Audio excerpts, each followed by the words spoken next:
Ladies and gentlemen, the video you're going to watch today pertains sexual assault, violence against children, corner workers, and their own mother. You're going to hear about a depraved man that, as a teen, wanted to do uncouth things. Today, we are talking about Gary Ridgway. So, this is your trigger warning. We're going to talk about violence, necrophilia, SA, and corner workers and runaways. So if this is not your content, please click away now. Okay, ladies and gentlemen, this is the gentleman we're going to be talking about today. His name is Gary Ridgway. Now, here's some things from his childhood that not many people knew. Gary was born February 18th in Salt Lake City, Utah. He was the middle child. But he was the middle child of Mary Ridgway and Thomas Ridgway. The things about Mary Ridgway is she was a corporal woman. She believed in corporal punishment. She believed you do what you say and you're not to be heard. Okay? She believed that if you did wrong, you needed your ass tore the fuck up. His dad was a bus driver. The issue with that, he would constantly complain about how these corner workers are destroying our society. These corner workers are destroying our neighborhood. Why do I always gotta see these corner workers working in my neighborhood? Why are they on my bus route? So he heard that every day about corner workers. He listened to his dad complain constantly to the point Marion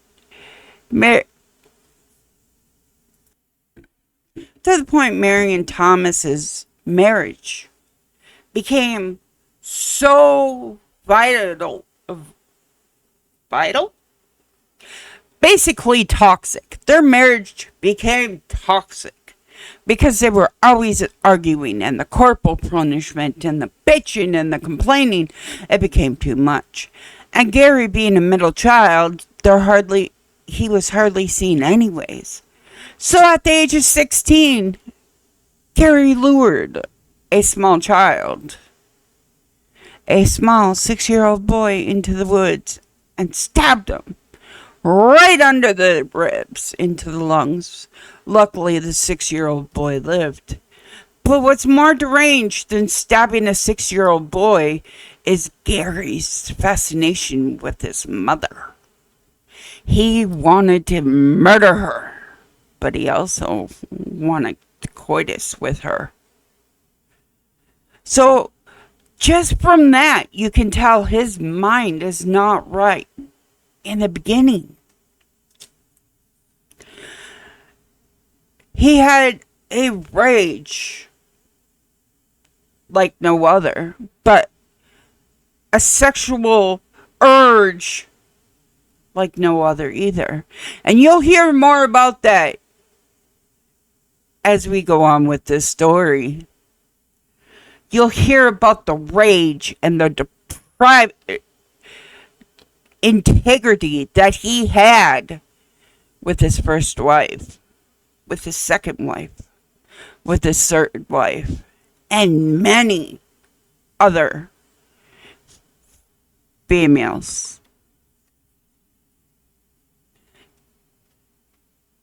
He married his 19-year-old sweetheart, high school sweetheart. But unfortunately, that marriage only lasted a year. He was sent to, he joined the Navy and was sent to Nam, Vietnam. He did see active combat. But while he was away, he also played. He played and got gonorrhea. Ooh, his first wife was oh so mad that he got gonorrhea and cheated on her. That their marriage didn't last but a year. Less than a year. And after that, that's when the fun really started. Now, anybody that knew Gary would say he was a nice fellow, but he was odd. And his second wife would definitely say that. His second wife, Marcia Winslow, claimed that he chokehold her. He would put her in a chokehold, making it so that she couldn't breathe. And this is important details into later on.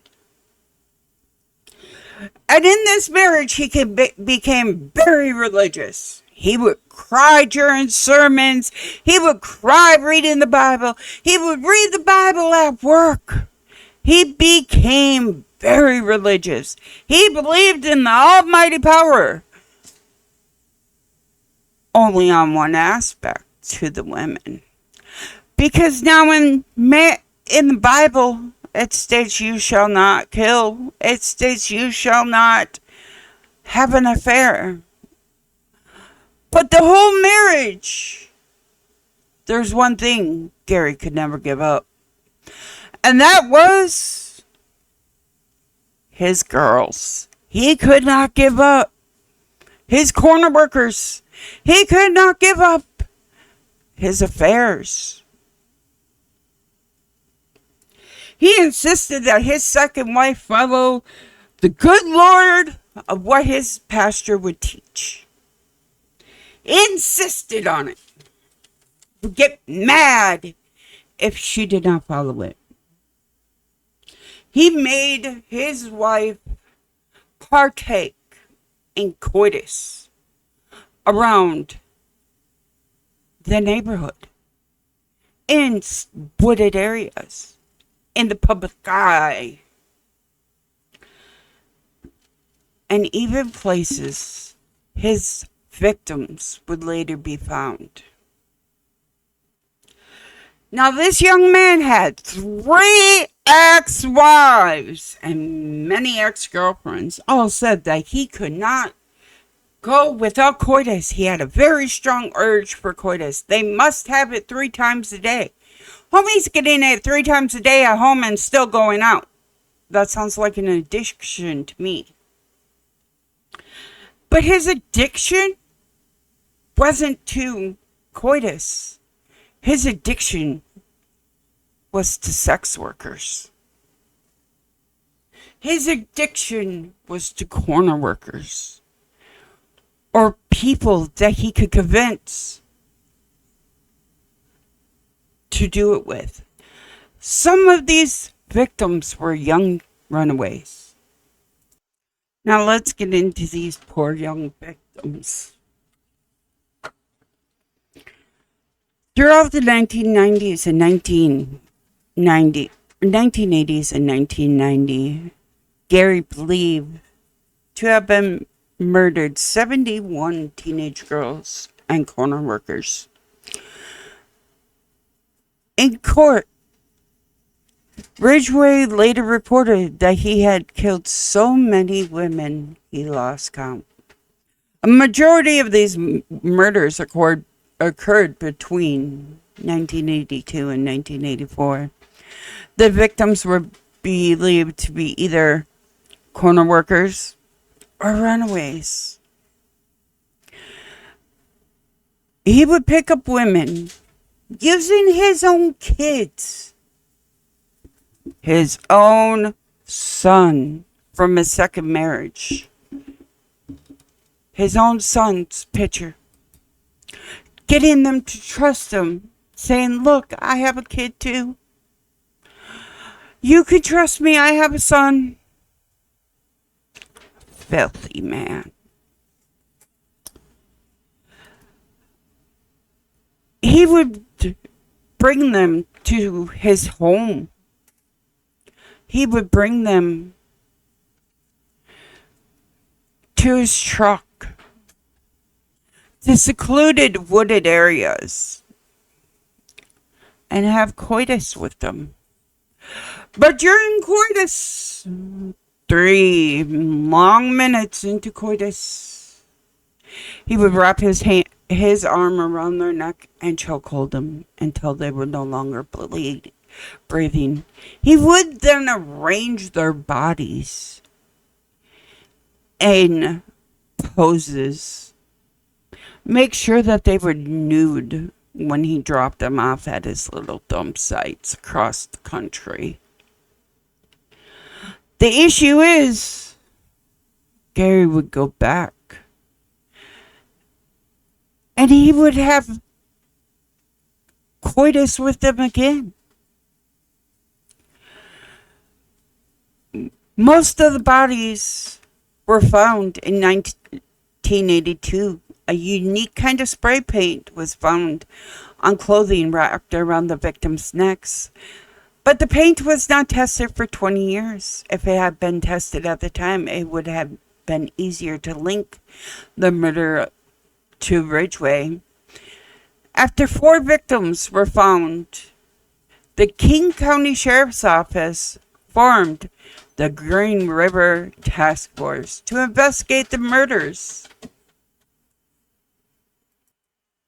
And this task force, this police investigation task force, brought in the one, the only Ted Bundy to profile the Green River Killer. They used what Ted Bundy said to track down and capture him based off of the fact that Mr. Greenridge had connections with Ted Bundy. Now, something that Ted Bundy said to the police investigators really stuck out to him. And I want to know how Ted Bundy knew this. Ted Bundy said, and I quote, that the person doing this would return to the dump sites to have coitus with the victims. And they later found out that it was true. Now, at this point in time, Ted Bundy is in fucking prison. And he knew that Mr. Ridgway here was going back and having coitus with the bodies. Which means that he knew before he went to prison. He knew more than what he led on to be. Now, in 1982, when most of these bodies were being discovered, most of these unalivings were happened, guess who was arrested for interacting with prostitutions? Interacting with corner workers. Mr. Gary Ridgway. And in 2001, he was again had charges against him related to prostitution. He became a suspect in the Green River killings in 1983 when an 18-year-old Maria Malvar disappeared. Her boyfriend and her pimp later found a truck in front of Ridgway's house, which they thought was the same one she had boarded on the day she went missing.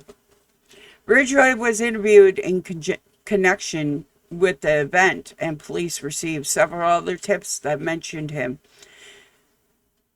He passed a polygraph test in 1984. Now, after that, he ended up, in 1985, he ended up marrying Judith Mawson. Around 1985, Ridgway began dating Judith Mawson, who became his third wife in 1988. Mawson claimed in 2010 television interview that when she moved into his house while they were dating, there was no carpets. Detectives later told her he had probably wrapped bodies in the carpets. In the same interview, she described how he would leave for work early in the morning some days. But that overtime pay never came through. So she became very suspicious of it. Which is where, again, if you move into a house, okay, I have no carpets, but that's because I have dogs and cats. But he didn't have dogs, he didn't have cats, so why no carpets? Most houses have carpets.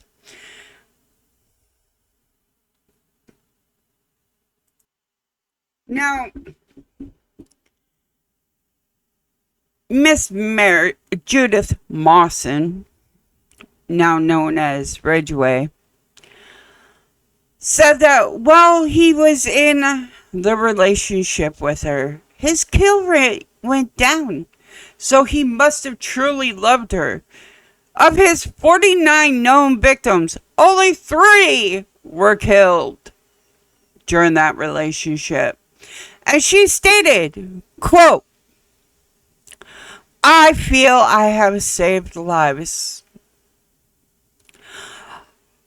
by being his wife and making him happy."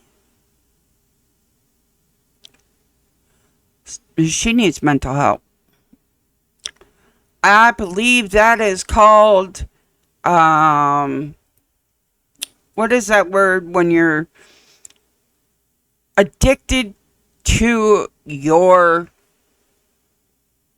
well, it normally happens in kidnappings where you become so loyal to the kidnapper that you, like, stay with them and you truly believe them. On November 30th, 2001, he was at the Kenworth Truck Factory, where he worked as a spray painter when police arrived to arrest him. The 4 victims named in the original incident were Marsha Champ, Opal Mills, Cynthia Hines, and Carol Ann Christensen.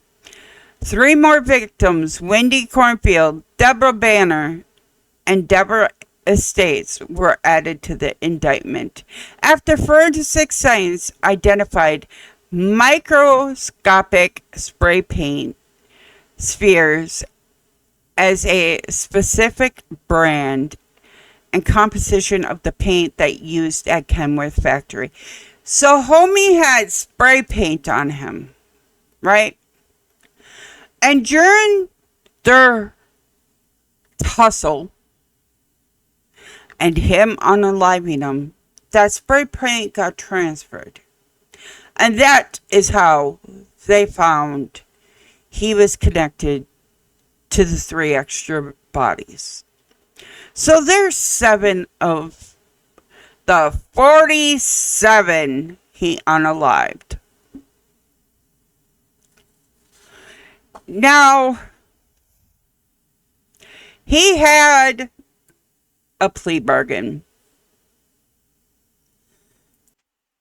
In this plea bargain, he had to confess, and he would get the death penalty removed. And that's how they get you, ladies and gentlemen. That is how they get you, because they have enough evidence. They can say, hey, you can spend the rest of your life in prison, and we'll take away the death penalty, but you must confess. So on November 5th, 2003, he entered a plea of guilty to 48 charges of aggravated first-degree murder as part of the plea bargain. It would spare him execution in exchange for cooperation in locating the remains of the victims and providing other details. In his statement accompanying his guilty plea, Ridgway explained that he had killed all of his victims inside King County, Washington, and that he had transported and dumped the remains of the two women near Portland to confuse the police. Now remember, there wasn't two victims found in Portland, Oregon. There was 4.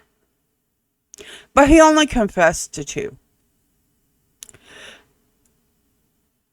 Deputy Prosecutor Jeff Barrett noted in the court that the deal contained the names of 41 victims who would not be the subject of State v. Ridgway if it were not for the plea agreement. So homie was only up against 7 women. And he's like, oh, no. There wasn't 7 women. There was 48 of them. So he added 41 charges to himself. Smart homie, huh?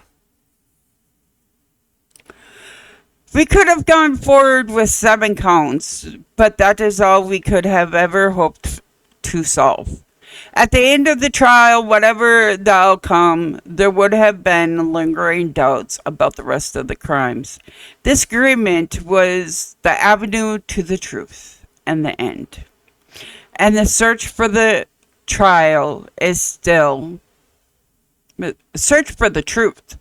is still why we have a criminal justice system. Gary Ridgway does not deserve our mercy. He does not deserve to live. The mercy provided by today's resolution is directed not at Ridgway, but towards the families who have suffered so much. And that is a quote out of the trial. And I 100% agree in that statement. And the reason I agree in that statement is because instead of just the lousy 7 victims, they got all of the victims, 48 of them, which gave compassion to all the victims' families. So the plea was worth it.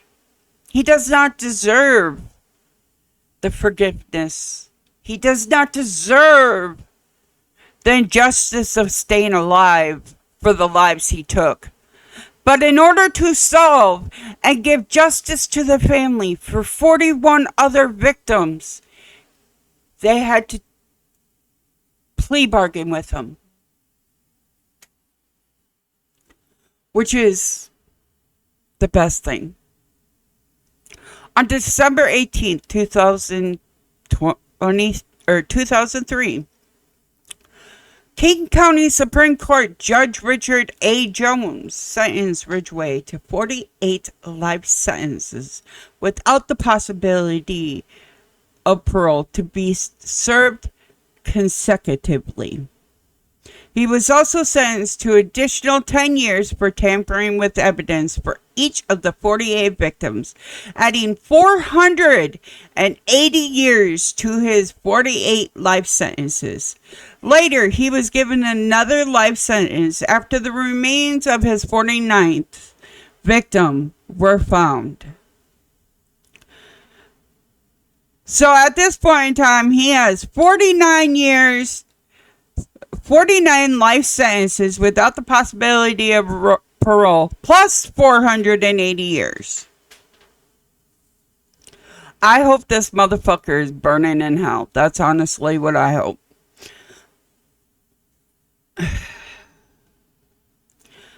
On November 23rd, 2005, the Associated Press reported that a weekend hiker found the skull of one of the women's Ridgway admitted murdering in his 2000 plea bargain with King County prosecutor. The skull of another victim, Tracy Winston, who was 19 years old. She still had her whole life ahead of her. When she disappeared from a mall on September 12th, 1983, was found on November 20th, 2005, by a man hiking in the wooded area near Highway 18, south of Seattle. This was the find that led to Ridgway's 49th life sentence.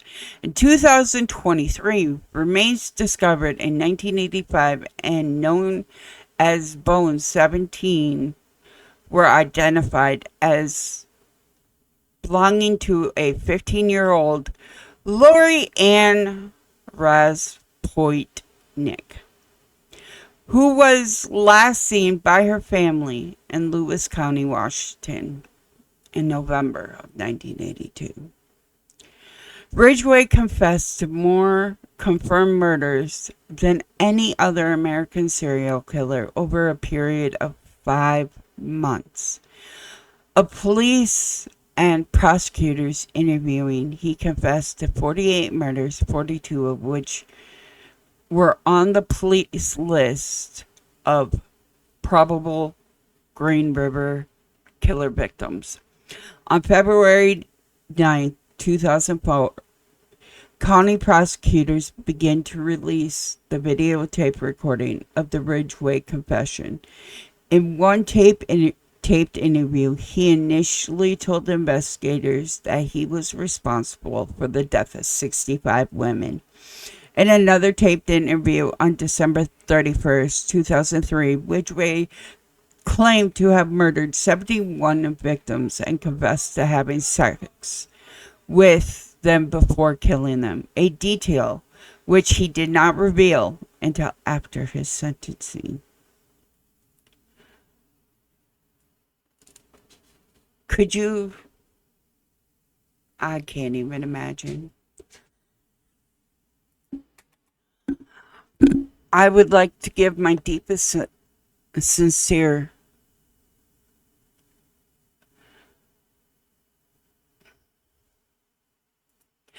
empathy to the following families: Wendy Lee Confield,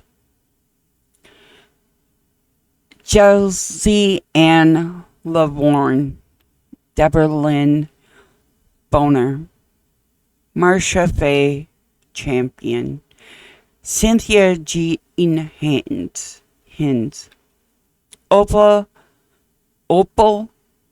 Charmaine Mills, Terry Milligan, Mary Mahan, Deborah Estates, Linda Rule, Denise Bush, Shonda Summers, Shirley Sherrill, Lori Razpointnik,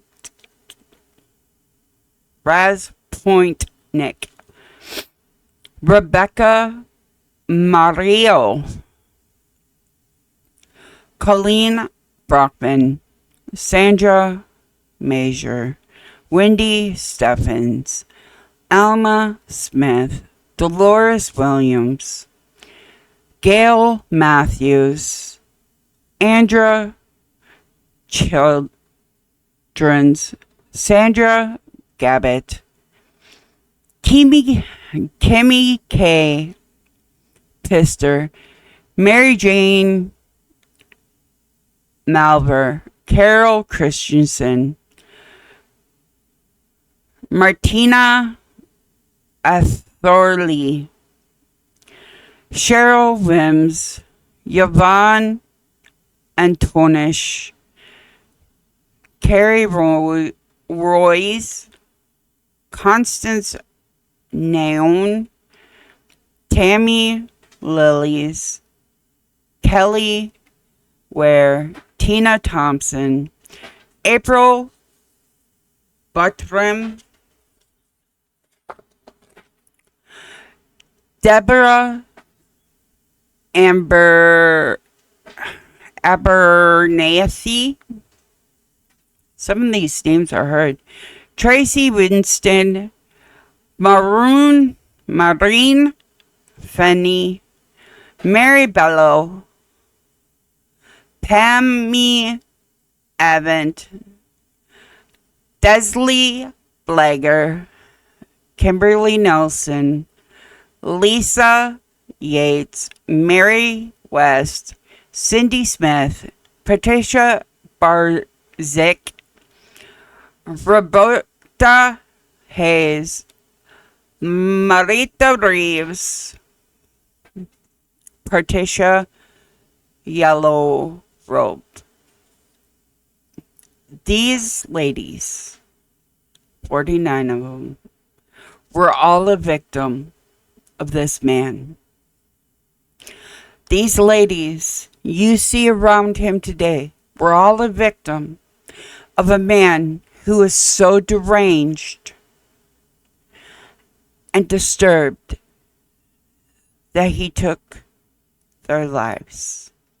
And for that, I am truly empathetic to the families that lost their loved ones. And we will catch you on another murder. Bye.